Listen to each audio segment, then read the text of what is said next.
सारांश और समय सगे भाई थे और अब दोनों की शादी हो चुकी थी। विजय लक्ष्मी जी उन दोनों की माँ थी। दोनों अपने अपने गुजर बसर करने लायक कमा लेते थे। अभी उनकी दादी कुंती देवी भी जिंदा थी और काफ़ी बुजुर्ग हो चुकी थी। सारांश की शादी हो चुकी थी और उसका परिवार बढ़ चुका था, जिसकी वजह से उसे आर्थिक दिक्कतों का सामना करना पड़ रहा था। क्योंकि अब उसके दो बच्चे हो चुके थे, इसलिए अब उसे ऐसा लगने लगा कि गांव में रहकर गुजर बसर संभव नहीं है और उसने शहर जाकर नौकरी करने की सोची, जिसमें उसकी माँ विजय लक्ष्मी जी ने बिल्कुल भी साथ नहीं दिया। उनके हिसाब से उनका बेटा सारांश शादी के बाद बिल्कुल बदल चुका है और वह उस घर से अपनी बीवी को लेकर निकल जाना चाहता है। वह सारांश की परेशानियों को समझ ही नहीं पा रही थी कि उसे कितनी ज़्यादा आर्थिक दिक्कतों का सामना करना पड़ रहा है। परिवार के खर्च पूरे नहीं हो पा रहे हैं। विजयलक्ष्मी जी इस बात के लिए कभी राजी नहीं थी कि सारांश गांव के बाहर जाए, लेकिन सारांश की दादी कुंती देवी को सारांश की समस्याएं दिख रही थी, क्योंकि अब दोनों बच्चे बड़े हो रहे थे। उन्हें स्कूल में भी डालना था। आमदनी नहीं होगी तो बच्चों की पढ़ाई और आगे के खर्च कैसे चलेंगे। इसलिए वह सारांश के फैसले से सहमत थी।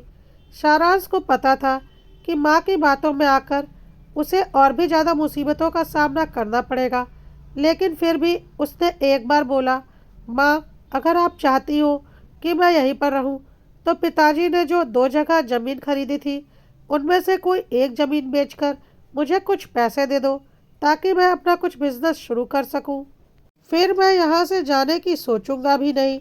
लेकिन माँ विजयलक्ष्मी जी को लगा कि सारांश शादी के बाद बिल्कुल बदल गया है और सारी जमीन जायदाद अकेले हड़पना चाहता है, इसलिए उन्होंने इसके लिए भी साफ मना कर दिया और सारांश अपनी पत्नी को लेकर शहर चला गया। समय को यह अच्छा मौका मिल गया। वह तो शुरू से ही अपने भाई सारांश की तरह नहीं था, बल्कि बहुत ही शातिर दिमाग का था। उसने अपनी माँ के मन में सारांश और उसकी पत्नी के खिलाफ कूट कूट कर जहर भरा और बोला, वह सब कुछ अकेले हड़प जाना चाहता है, लेकिन जब आपसे कुछ निकलवा नहीं पाया तो अपनी पत्नी को लेकर यहाँ से निकल गया। आपकी सेवा नहीं करना चाहता, बस अपनी खुशियाँ देख रहा है। यह सब कुछ भाभी के दिमाग की उपज है और अपनी माँ का ब्रेन वॉश करने में समय ने कोई कसर नहीं छोड़ी। विजयलक्ष्मी जी तो पहले से ही अपने बड़े बेटे सारांश की जिंदगी में उसकी पत्नी को बर्दाश्त नहीं कर पा रही थी। शायद हर घर में बड़े बेटे के नसीब में यही होता है, क्योंकि उसकी पत्नी पहले आती है तो सास कभी उसकी पत्नी को अपने बेटे की ज़िंदगी में बर्दाश्त ही नहीं कर पाती और बड़े बेटे बहू से रिश्ते बिगड़ जाते हैं। और जब छोटी बहू आती है तो पहले ही बड़ी बहू से रिश्ते इतने बिगड़ चुके रहते हैं कि सास के पास कोई ऑप्शन नहीं रहता और छोटी बहू सास की प्यारी हो जाती है। जहाँ बड़ी बहू की बिना गलती के गलतियाँ नज़र आती है, वहीं छोटी बहू की गलतियाँ भी सही लगती है। यही सब कुछ हुआ विजयलक्ष्मी जी के साथ। उनके मन में अपने बड़े बेटे सारांश और उसकी पत्नी के लिए काफ़ी गिला शिकवा था और काफ़ी कुछ जहर उनके छोटे बेटे समय ने उनके दिमाग में भर दिया था, जिसे कि उसकी दादी कुंती देवी देख और समझ रही थी और वह अपनी बहू विजयलक्ष्मी को समझाने की कोशिश भी करती थी। पर विजयलक्ष्मी को ना कुछ सुनना था और ना ही कुछ समझना था। वक्त के साथ अब समय की शादी भी हो चुकी थी और उसकी पत्नी भी घर आ चुकी थी। समय तो शुरू से ही शातिर था और उसकी पत्नी उससे भी ज़्यादा शातिर थी। उन लोगों ने यह देख लिया था कि विजयलक्ष्मी जी के मन में अपने बड़े बेटे बहू के लिए काफ़ी चिढ़ भरी हुई है और वह उन्हें पसंद नहीं करती। इसका उन दोनों ने पूरा फ़ायदा उठाया और विजयलक्ष्मी जी की मक्खनबाजी करने में कोई कमी नहीं छोड़ी। अब समय को भी परिवार बढ़ने के साथ साथ पैसों की ज़रूरत आन पड़ी थी और आमदनी बढ़ाने का जरिया सिर्फ और सिर्फ यही था कि गांव की ज़मीन को बेचकर वहां कुछ बिजनेस शुरू किया जाए, क्योंकि समय को पता था अगर वह शहर जाएगा तो फिर इतने दिनों से सारी ज़मीन जायदाद और माँ की संपत्ति हड़पने की जो साजिश उसने रची है वह कामयाब कैसे होगी। समय ने अपनी माँ को अच्छे से अपने झांसे में ले लिया और अपने पिताजी की खरीदी हुई जमीन बेचकर गांव में ही अपनी काफ़ी बड़ी साइकिल की दुकान खोल ली, जो कि अच्छी खासी चलने लगी और समय की आमदनी काफ़ी बढ़ गई।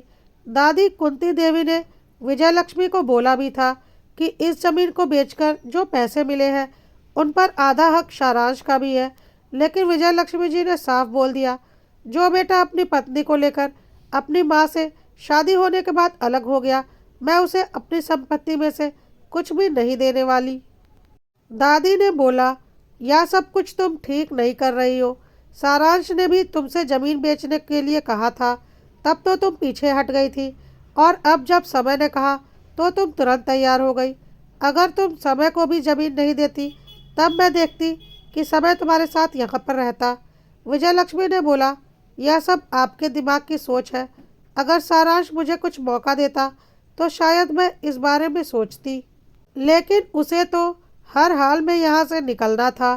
कुंती देवी को समझ में आ गया कि विजय लक्ष्मी जी अपने छोटे बेटे बहू के खिलाफ कुछ भी नहीं सुनने वाली, क्योंकि उनके मन में अपने बड़े बेटे बहू के लिए कोई प्यार, कोई हमदर्दी नहीं है।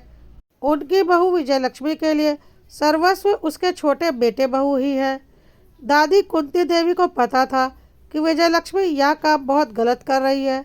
खैर, सारांश भी शहर में अच्छा कमा रहा था और परिवार का खर्च ठीक ठाक से चल रहा था। कभी कभी वह कुछ पैसे बचाकर गांव में अपनी माँ को भी भेज दिया करता था, लेकिन फिर भी विजय लक्ष्मी की नज़र में सारांश की कोई कीमत नहीं थी। इसी तरह से करीब 12 वर्ष का समय बीत गया। अब सारांश को शहर में एक घर खरीदने की ज़रूरत पड़ी, क्योंकि किराए में काफ़ी पैसे निकल जाते थे और बच्चों की पढ़ाई में भी काफ़ी पैसे निकल जाते थे। कुछ खास बचत तो हो ही नहीं पाती थी। इसलिए वह गांव गया और अपनी माँ से बोला, माँ, आपने एक ज़मीन बेचकर तो समय को दुकान करने के लिए सारे पैसे दे दिए, तो दूसरी ज़मीन बेचकर मुझे शहर में घर खरीदने के लिए पैसे दे दो। इस पर विजय लक्ष्मी जी ने साफ बोल दिया, सोचना भी मत, शादी होते ही अपनी पत्नी को लेकर तुम अलग हो गए। क्या सेवा की है तुमने माँ की, जो मैं तुम्हें अपनी ज़मीन दे दूँ? मैं तुम्हें कुछ भी नहीं देने वाली। सारांश ने बोला, या तुम क्या कह रही हो माँ? मेरा भी तुम लोगों की ज़मीन जायदाद पर बराबर का हक है। विजय लक्ष्मी ने बोला, बस ज़मीन जायदाद पर हक है, जिम्मेदारियों पर नहीं। सारांश ने बोला, कौन सी जिम्मेदारियाँ नहीं उठाई हैं मैंने?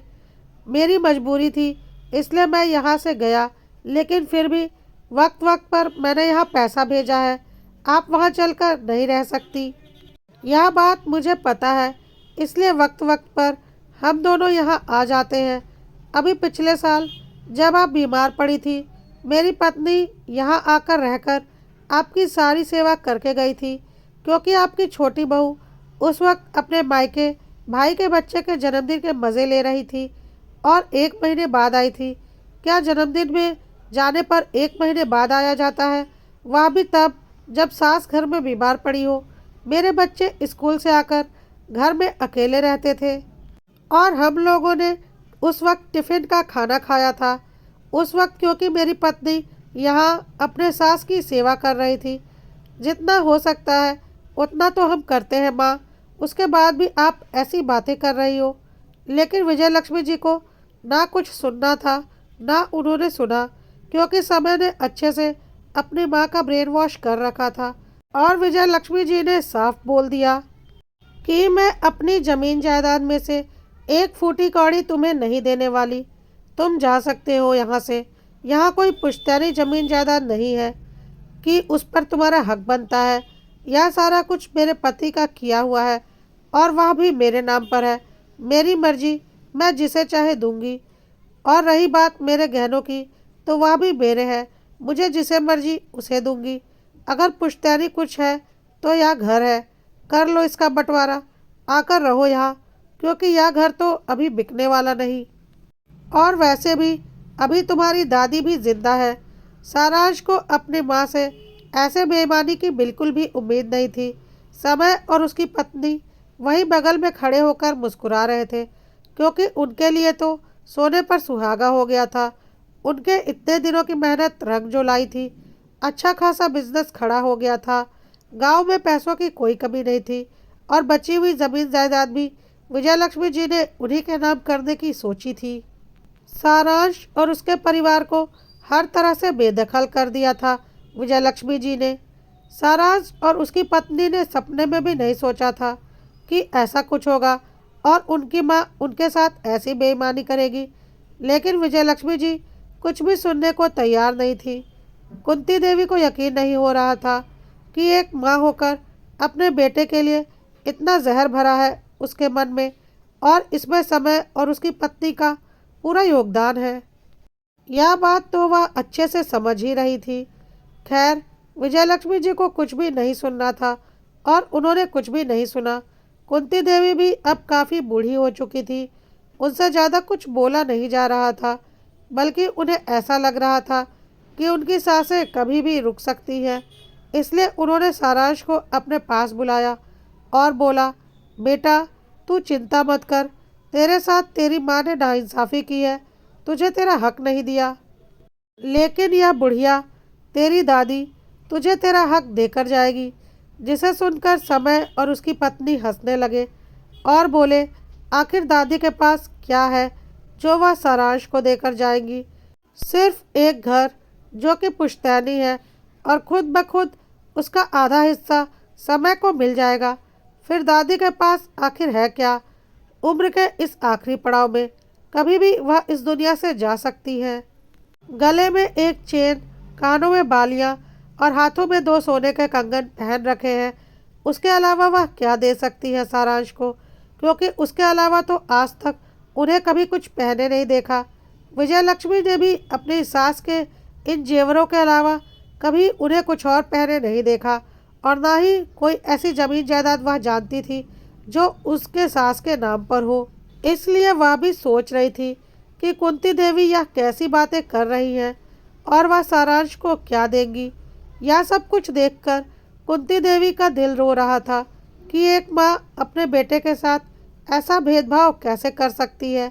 उन्होंने बोला, शायद मैं कुछ दिन और जी लेती, लेकिन तुम लोगों की इस हरकत की वजह से अब मुझे लग रहा है कि मेरी आखिरी सांसें चल रही हैं और कभी भी मेरा देहांत हो सकता है। दोस्तों, यह कहानी अभी यहीं तक। कुछ घंटे बाद इसका अगला पार्ट आएगा, जिसमें पता चलेगा कि आखिर कुंती देवी के पास ऐसी कौन सी जायदाद थी जो वह सारांश को देना चाहती थी। अगर कहानी पसंद आ रही हो तो लाइक, फॉलो और सब्सक्राइब करना ना भूलें।